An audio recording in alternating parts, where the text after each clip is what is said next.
Hey friends, Joe here at Reverb.com, and today I'd like to talk about why spaghetti western music is so cool. Spaghetti western music was probably most popularized in 1964 with the first film of the Dollars trilogy by Sergio Leone. The music was composed by Ennio Morricone. 1964, A Fistful of Dollars. 1965, For a Few Dollars More. And 1966, The Good, the Bad, and the Ugly. This music has spawned generations of influence and has permeated popular music and film music and classical music of all kinds. Why is it so cool? Let's talk a little bit about the guts, the language of this music.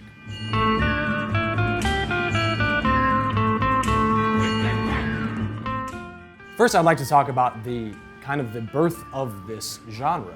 It's so interesting to me that the popular type of film at the time was the American Western film. And the Hollywood American Western was a big budget film. It had a huge budget for music, so there were these lush orchestral scores. Stand aside, Martin. The spaghetti western was approached in an entirely different way. Small budget, filmed in Italy or northern Spain, small budget for setting, small budget for music. So this limited budget provided for replacing a big brass or viola section. Go, Martin, please!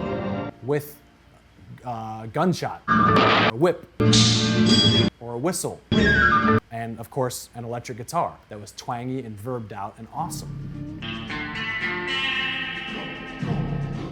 Part of the reason this music is so powerful is because it directly reflects the themes that are occurring in these films. So what are these themes of these films? Oftentimes there's trouble. There's inherent trouble, whether it's two gangs pitted against each other in a town, or clearly a bad guy that's doing something sinister. So these minor keys, these minor chords. But then there's some other character that's offering hope.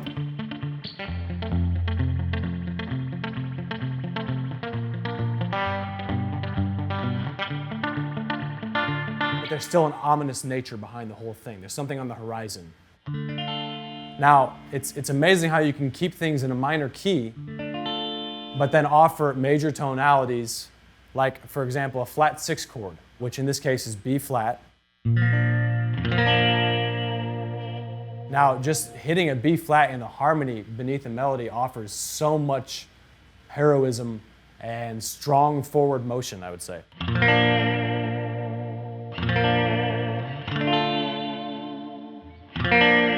And then oftentimes we get a 4 major chord, which is stepping outside of the key, technically, but for film music, that's what you should do.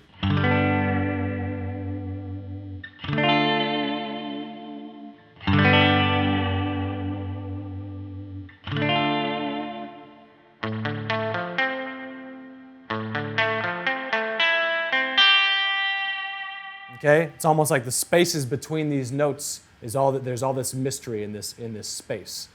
Not to mention clearly the galloping nature of all these rhythms. Let's take the guitar riff from the second film, For a Few Dollars More.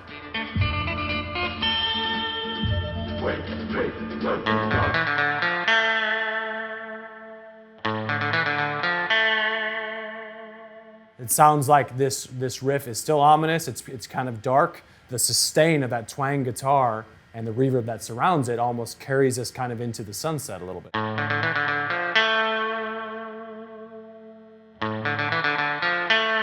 It really puts us in that place. Now, same thing happens, but a major chord instead of a minor chord.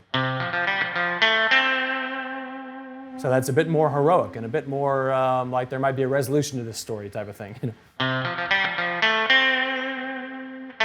Back to minor.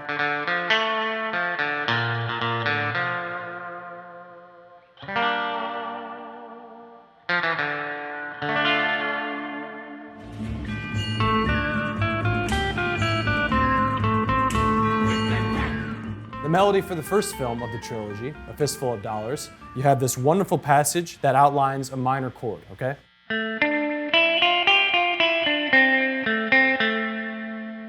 It sounds very Western. Now you have basically the same rhythm and the same actual idea applied to a different chord. This time it's a major chord. and then ascending back to the minor chord. So this little glimpse of hope, this little glimpse of a sunrise, and then back to the sunset.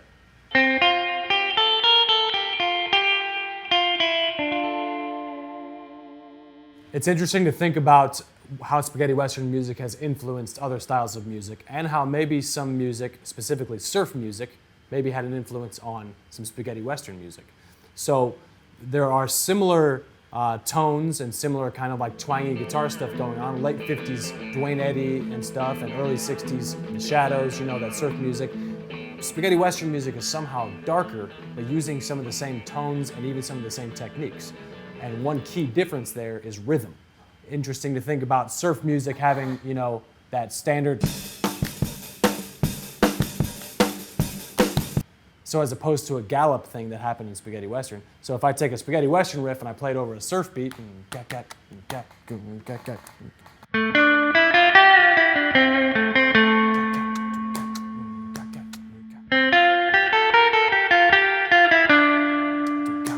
okay, that sounds like it could have been a surf hit from 1960. But put this behind it.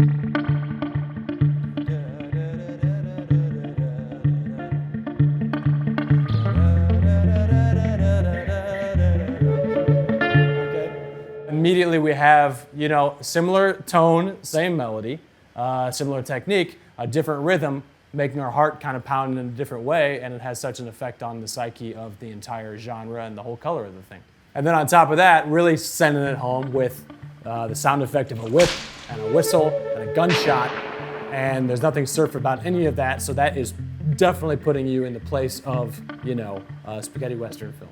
And then the influence obviously carries on, and we can hear the spaghetti western color in records that the Sadies have been on, Chris Stapleton, Arctic Monkeys, you know, Nico Case, Ryan Adams. So this is a very distinct color that many artists outside of any kind of film music or anything like that really wanted to tap into as well.